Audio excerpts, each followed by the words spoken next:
राजन साळवींच्या पक्षप्रवेशाबाबत भास्कर जाधवांनी भाष्य केलं। शिंदेंच्या शिवसेनेत अनेक जण गेले, त्यातले एक साळवी आहेत। आपल्याच उमेदवाराच्या विरोधात काही नेते उपद्व्याप करतात, याचा मला सुद्धा अनुभव आहे। यश माझ्यामुळे आणि अपयश तुमच्यामुळे हे काही मला मान्य नाही, असं वक्तव्य भास्कर जाधवांनी केलं। पक्ष सोडून गेलेल्यांना आपण गद्दार म्हणतो, मग पक्षात राहून विरोधात काम करतात तर ते सगळ्यात मोठे गद्दार, त्याला काय शिक्षा देणार, असा सवाल भास्कर जाधवांनी केला। मला योग्य संधी मिळाली नाही अशी नाराजीही भास्कर जाधवांनी बोलून दाखवली। सुरेश धस आणि धनंजय मुंडेंच्या गुप्त भेटीवरून खासदार संजय राऊतांनी सुरेश धस यांच्यावर हल्लाबोल केला। सुरेश धस, धनंजय मुंडे आणि वाल्मिक कराड एकच आहेत। एका विद्यमान आमदाराने देशमुख कुटुंबियांच्या अश्रूंचा बाजार मांडला आणि व्यापार केला। देव त्यांना कधीच माफ करणार नाही, अशी टीका खासदार संजय राऊत यांनी केली। सुरेश धस यांच्यावर विश्वास ठेवू नका, असं बीडमधल्या एका प्रमुख नेत्यानं मला सांगितलं होतं, असं खासदार संजय राऊत म्हणाले। धस यांची बाजू घेऊ नका, धस कधीही उलटतात, असं लोकांनी मला समजावलं होतं, असं संजय राऊतांनी म्हटलं। प्रकृतीची चौकशी करण्यासाठी सुरेश धस धनंजय मुंडेंना भेटले, असं स्पष्टीकरण मंत्री उदय सामंतांनी दिलं। मुंडेंच्या डोळ्यावर शस्त्रक्रिया होणार असल्याची माहिती सामंतांनी दिली। राष्ट्रवादी काँग्रेस शरदचंद्र पवार पक्षाचे युवक प्रदेशाध्यक्ष मेहबूब शेख यांनी धस मुंडे यांच्या भेटीबाबत प्रतिक्रिया देताना यात काहीही नवल नाही, ही दोस्ती जुनी आहे असं म्हटलं। समाजात तेढ निर्माण करून भेटी घेतल्या जातात, राजकीय भेटी घ्यायच्या हेच या नेत्यांचं धोरण आहे, असा आरोप शेख यांनी केला। आभार यात्रेनिमित्त उपमुख्यमंत्री एकनाथ शिंदेंची रत्नागिरीमध्ये जाहीर सभा होते। उद्धव ठाकरेंच्या पक्षातील 2 माजी आमदार आणि जिल्हा परिषद अध्यक्ष शिवसेनेत प्रवेश करणार आहेत। पालकमंत्री पदावरून आमच्यात कुठलीही नाराजी नसल्याचं गिरीश महाजनांनी म्हटलंय। नाशिक आणि रायगड यात फक्त 2 जिल्ह्यांमध्ये वाद आहे, मात्र आमचे 3ही नेते बसून त्या संदर्भात लवकरच निर्णय घेतील, असं वक्तव्य गिरीश महाजन यांनी केलं। भरत गोगावले रायगडचे पालकमंत्री व्हावेत, यासाठी रायगडच्या रोहा तालुक्यातील शिवसैनिक अष्टविनायक यात्रा सुरू करतायत। गोगावलेच पालकमंत्री होण्याकरता शिवसैनिकांनी अष्टविनायकाच्या चरणी साकडं घातलं।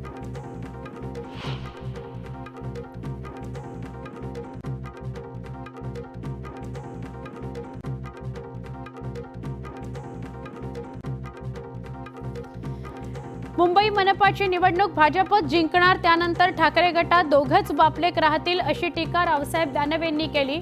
ठाकरे गट संपण्याचं कारण संजय राऊतच असतील, असं दानवे म्हणाले। आजही सिल्लोडमध्ये पाकिस्तानसारखी परिस्थिती आहे, असं वक्तव्य भाजप नेते रावसाहेब दानवे यांनी केलं। महापुरुषाच्या नावानं सार्वजनिक ठिकाणची जागा बळकावण्याचं काम सुरू आहे। सत्तारांनी मंत्रिपदाच्या काळामध्ये ज्या भानगडी केल्या त्यामुळे त्यांचं मंत्रिपद गेलं, असा हल्लाबोल रावसाहेब दानवे यांनी केला।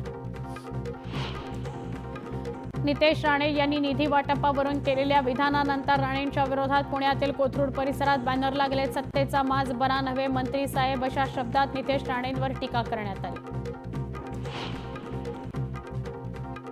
बीडच्या परळीतील महादेव मुंडे खून प्रकरणाचा तपास आता नव्यानं सुरू करण्यात आलाय। पोलीस अधीक्षक नवनीत कौर यांनी या प्रकरणात विशेष पथक नेमलेलं आहे आणि प्रकरणाचा पुन्हा तपास केला जातोय।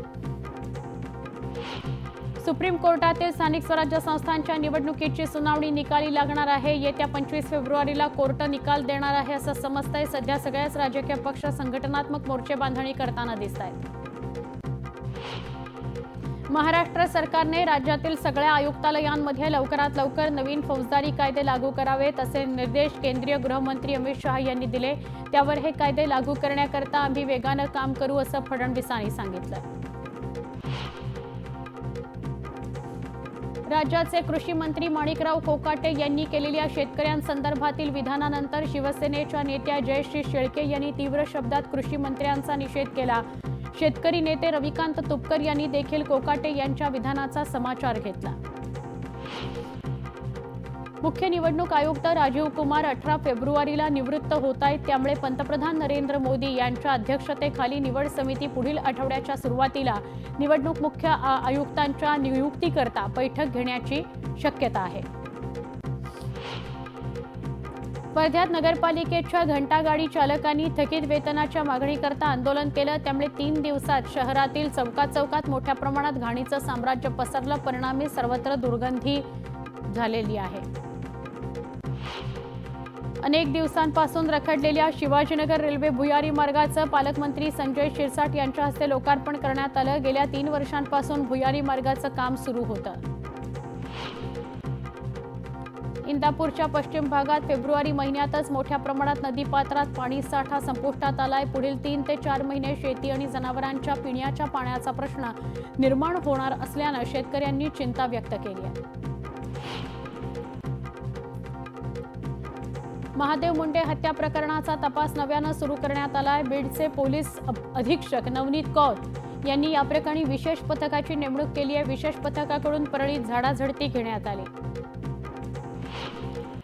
वाशिमच्या पोहरा देवीत संत सेवालाल महाराजांच्या जन्मोत्सवासाठी देशभरातील हजारो भाविक दाखल झाले. सकाळी समाधी मंदिरातून भव्य शोभायात्रा काढत जन्मोत्सवाला भक्तिपूर्ण वातावरणात सुरुवात झाली. अहिल्यादेवी होळकरांच्या जन्मगावी मंत्रिमंडळाची बैठक घेण्याची हालचाल सरकारनं सुरू केली आहे. अहिल्यादेवी होळकरांच्या 300व्या जयंतीनिमित्त अहिल्यानगरच्या चौंडी या गावात मंत्रिमंडळाची बैठक होण्याची शक्यता आहे.